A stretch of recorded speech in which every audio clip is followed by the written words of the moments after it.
multi-Grammy award-winning artist, and she is definitely considered country music royalty as the daughter of the iconic Mel Tillis. Welcome to On the Record as we sit down with Pam Tillis. So good to have you here. Thank you. Thank you. You know, listen, I'm looking at all those songs that we just saw, pieces of video of your career, and I'm like, man, just hit after hit. And growing up in this industry, I mean, everybody always has their different take on it, right? You know, as a kid, I'm sure you never get tired of telling the stories of being side stage and watching your father perform on stage. Things like at the Grand Ole Opry. Oh, yeah. Yeah, and it's funny because when you have a famous parent, it's like there's a double. They have a double. And one is just the person you see going around the house in their boxers. So does Dad. And grounding you occasionally, and Mama waiting on him, and all this stuff. And then you have Showbiz Daddy in Rhinestones. And I called him my silver line daddy because I would stand in the wings at the Opry and he'd be backlit. I'd be in behind him, so he was a silhouette, and then he had silver line around him. That's a beautiful image. Yeah, it was. And I also remember then, as much as I'd watch him, I would be watching the audience react to him. But I'd be watching Daddy many, many, many, many nights, and it would look like somebody had pumped happy gas into the theater. I could talk about that all day long. You know, he would just charm the socks off of everybody. He just would get them right there. He was really funny too. You know, he'd come off stage. He could have a little bit of an ego, you know, but he felt comfortable. That was his world. Outside of that, things could get a little crazy and out of control. Life has its ups and downs. Yes, the sweet and the bitter. But on stage, he was in control. That was his world. It was his world, and he'd come off stage, and he knew that he'd killed it, and he'd go, that ought to hold him. I love that. And I just loved it. You mentioned your sisters and family. There was 5 children, right? 5 kids? 6 kids? Yeah, wow, yeah. Okay. Yeah. So where were you in the lineup? I'm the oldest. The oldest. Yeah. Were the other kids, did they have an interest too in music and pursuing? Daddy was gone a lot, but I tried to corral the younger ones. I was interested in music. Did you? Were they kind of just went along with you because they were younger? They wouldn't really go along. No. I would try to whip them into shape, and they would not. They were not to be corralled. Yeah. I couldn't corral them. And we could have been contenders. We could have been somebody. We could have been somebody. Oh, but my sister Carrie just won Nashville Community Theater, and she's a beautiful singer. Beautiful singer. And then my brother Sonny has written some hits, and of course toured with Daddy, especially towards the end of Daddy's life. And now he is carrying on, and it's a legacy of love, an act of love. He's going out and he's doing Mel Tillis songs, by golly. Even though he has all his own music, you can go see him, and it's a little eerie sometimes because he's so much like your father. Yeah, and he's got his mannerisms, and he has taken the fiddles out and just doing some great classic Mel Tillis country. Did he try and shape you or mold you or have an idea of the kind of music that he wanted you to do, or did you rebel against that? Did I rebel? You did. No. No. At first, he was amused that he's like, oh, Pam's a good imitator.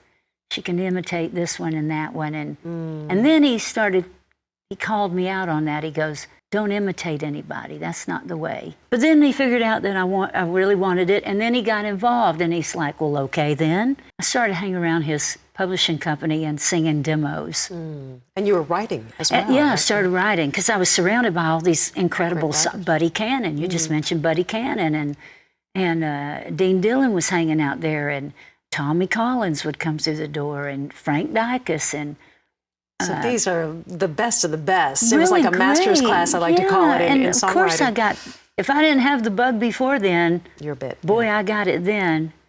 But anyway, wasn't there a period of time where you had left Nashville, you had gone out to California, and you kind of, was that, and from what I understand, country music, your first releases were not really straight ahead country, right?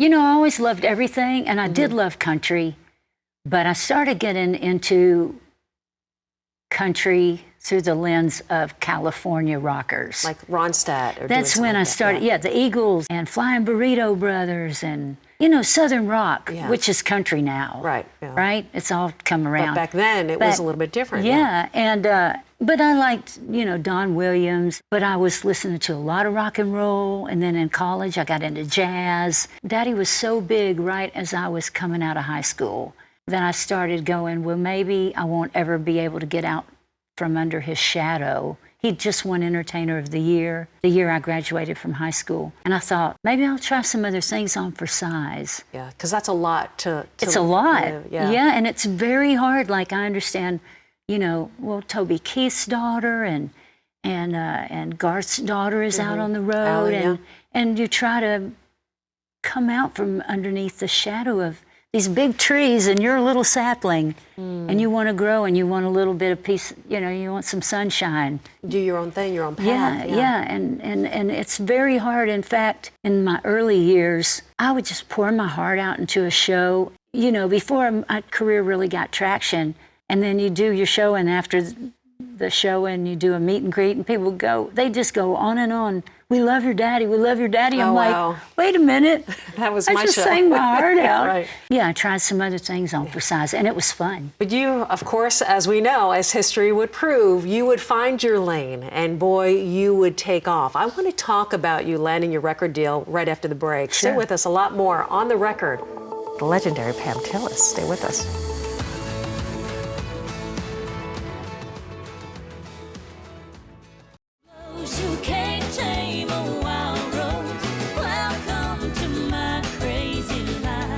Welcome back to On the Record, spending time with Pam Tillis. And prior to the break, we were talking about just a collective love of music overall and finding your own lane, your own path, and getting out from the shadow of your father, Mel Tillis, just an iconic artist. And especially at that time when you were trying to find your way, you landed a record deal. That first song that I had heard that you had released was a disco song. It was. I don't know if many people know that. It was really, yeah.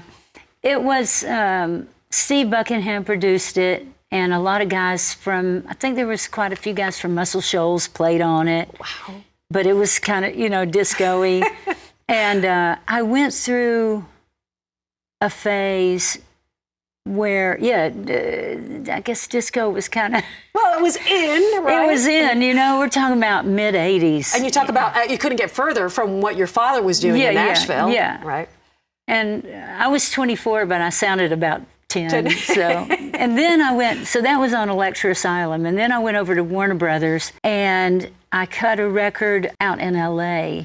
And it was sort of like, Kim Carnes had Betty Davis Eyes at the time. And, we were listening to, of course, Blondie and Gwen Stefani's early stuff. And, and it was kind of a pop edgy, record, a little bit. Remember the term? The Bangles, like new wave. New wave. This is early MTV days. Wow. Early MTV, and it was kind of. Were you playing that out too when you were touring? Yeah, and you know, I didn't tour very much. We did some college. Believe it or not, we did a college circuit, and you're not going to believe this, but Dan Huff was my lead guitar player for a while, who's produced a million. Yes, for people at home, Google Dan Huff. He produces everything. Everything. Yeah. Dan Huff is a ginormous country producer, so we both came back to country, So how did you land? Tell us a story. Oh my God, I got to tell you about my new wave days. This is really funny. So we're in LA, we're driving between, like, we were going to do promotions and everything. I think we were going to Tower Records to do a big in-store signing. And at the time, they'd give you a CD, and it was the sampler of everything the label had coming out for that month. I remember those, yeah. And there was this other young artist, and she was having her first single, too. Only this was my second, but this was her first, and I listened to it, and it was like, you must be my shining star. And it was Madonna. You must be my lucky star, 'cause you make the darkness seem so far. I'd never heard of her, and I went, she can't sing. She'll never make it. She'll never make it. Oh my God, I'm is so wild. embarrassed. That's so I've crazy. come to be a fan, but anyway, But what a different time This is a back different then. time. Yeah. So going from that disco song and then kind of being in that rock kind of new wave. Right. Talk about coming back to quote unquote your roots and landing with Right. Arista Records. Well, the crazy thing about it and the ironic is I also loved singing R&B. And so about that time, in country, there was a lot of crossover. George Benson had a big hit with something and some country song, and the Pointer Sisters had Conway Twitty covered Slow Hand. So there was things that were, crossovers, yeah. there was a lot of crossover, big monster pop and country crossovers. And so because I was in town, because my artist career wasn't taking off, I was singing demos for people. And people would call me because they could I could sing the pop version and turn around and sing the country version. being versatile really It was enabled me to have, double my chances of a date on Saturday night. So anyway, I was doing a lot of work with House of Gold, Bob Montgomery's, and Tim DuBois was there. And so I was kind of getting burnt out on not getting anywhere. And I was just asking some people that were first of all, my songwriting was mostly sounding more country. Yeah. That was that never direction. kind of strained out of me. No matter how much I tried to be a pop star or a rock star, I'm country with an accent like this. This is me. And so some people started saying, we like all this other stuff when you sing it, but when you sound country, something comes to life. Yeah, real. And somebody just said, hey, and I started thinking about it, and I was a single mom, and I really couldn't see living out there away from the family. And it was really weird. The light came on one day, and I just went, all right. And I said, there was this moment, it's like, well, damn it, I'm going to make a country record. And I'm going to make the country record I've run from all my life. I was like I'd been running from it, and then when you did, I committed. Blew up. And then I thought, well, I've never been good at following trends. And I thought, I'm just going to get down to, if I had blocks, my ABC blocks as a kid, I'm going to try to make an album that's got my ABC blocks of country. Does that make sense? Yeah, like foundation. The things that I grew up on, like there's a little dash of Loretta in there. Dolly had been an inspiration. There's a little bluegrass strain. I grew up seeing Lester Flatt and Scruggs on Saturday afternoon television. And all of a sudden, it's like my heart just opened to it. And do you think that's why it just works so well? Yeah. The first, and then right out of the gate, bam, you take that off. first record was a #1 record, and it just proves the power of commitment. Right. Put yourself in my place, and then the single, of course, "Don't Tell Me What to Do," blows up, and it was just hit after hit after hit. Was your father at that point? Did he come to you with advice? Because they always say when that moment happens and it blows up, it is hard to hold on. What was your mindset when everything just took off after all those years? He was just super proud, and he's like, I'll let you go. I'll let you do your own thing. And he says, I'm really relieved that it happened for you. Because he's like, man, for so long he's scratching his head. And it's like, what the hell's she doing? He just didn't know if I was ever going to be able to put all the pieces together. I want to talk about 2023, where you are today, and of course the road that got you here. We've looked at that, and music that is coming up for you, good. And the advice. I know you've taken artists under your wings. You really seem to expand and do other things. I feel like you love to challenge yourself. You want to stay with us. A lot more On the Record with Pam Tillis.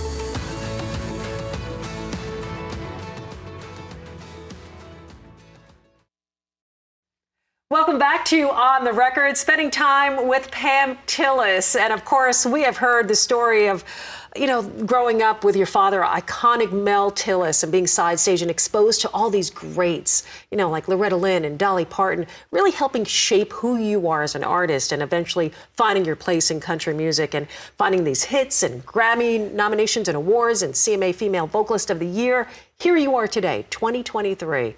I feel like every artist gets to a point where they say, if it's not fun, if I'm not doing it with my friends, this is where I am. Is this where you are working with Lori Morgan, Terry Clark, Susie Boggess? It's really, I think you do reach a certain point in your career where you're looking at it from a higher floor. You know, you're just a little bit more introspective about what you're doing. Right. And you get to choose. Instead of everything just happening. Right. Yeah, you're more intentional. You got to also release music, doing your own label, and having that creative freedom. Yeah, I've done, I think I've done 3 albums on my own label. And yeah, you know, I've always pushed the envelope a little bit. I think about going way off the track again and doing like a jazz album. I think I was going to say, what was next? Because you've done, I mean, like you said, disco, pop, country, rock, bluegrass. But then I've never done a bluegrass record. I think about that, and I've actually got several songs that I'd like to recut like that. That work. What we've been doing, Suzanne, is and I like to take some of the old stuff and rearrange them a little bit. New arrangements on spice them up and add stuff to them and change the guitar tone, and it's so much fun.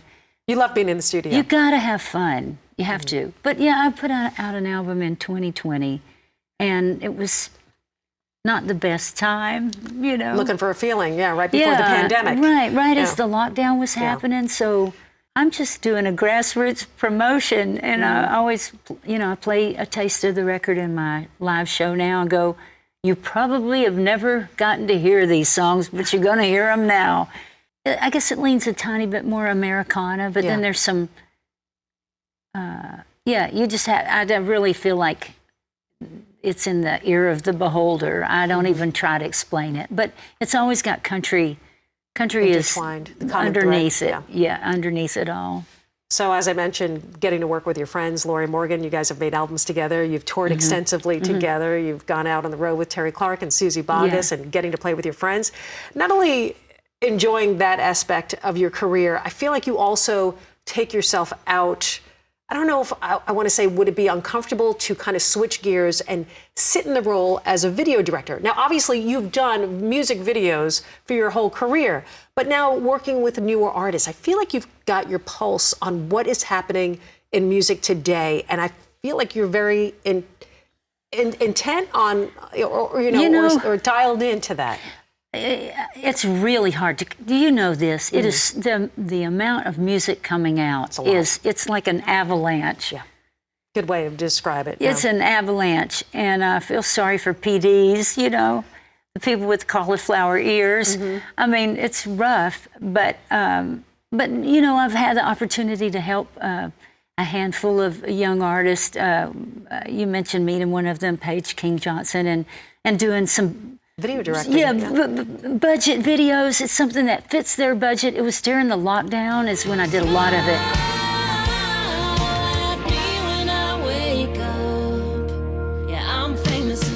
And I had time on my hands.